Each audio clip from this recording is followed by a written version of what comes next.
Most people, like Rachel was saying, I'm on live on Facebook, so if you're watching this down the road somewhere else, Rachel commented on the Facebook post, I always uninstall apps immediately after redeeming. That's what most people do. I had a friend of mine was at a trade show, and he's like, Matt, the number of people that were coming by our booth to download our app were deleting pictures so that they could get storage to download the app, to get the offer, to delete it. So if you're a business, you got to find a better way. And the other element of apps is getting an email. Now, what we are doing with some of our clients, we're taking them to Facebook Messenger, because Facebook Messenger, as you know, has huge open rates. And we're doing loyalty within there. We actually have a punch card we're rolling out any day now with a lot of clients, where it's the old-fashioned, like Subway had them, buy 10 subs, get the 11th free.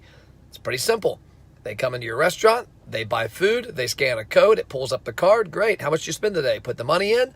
Boom. Here's your card with 2 buttons, 3 buttons, 4 buttons. So when you get 10, you get a free sandwich, free burrito, free pizza.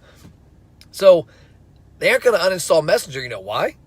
Because they use Messenger. It's becoming their old email. It's similar to text messaging. They're talking to their friends and family, their cousins they haven't talked to in a while. They're talking to friends. I talk to friends overseas on Messenger because it's an easy phone call we can both make. So if you're thinking about as a restaurant following Chipotle's lead and having an app, or maybe you've already got one, got bad news for you. A lot of people aren't paying attention to it. They've already deleted it after they got that promotion, and it's not going to work. So unless you have brand equity and a crazy following like Chipotle, go away from the app. Go to another app that already has your audience that you can get their data. That is Facebook Messenger.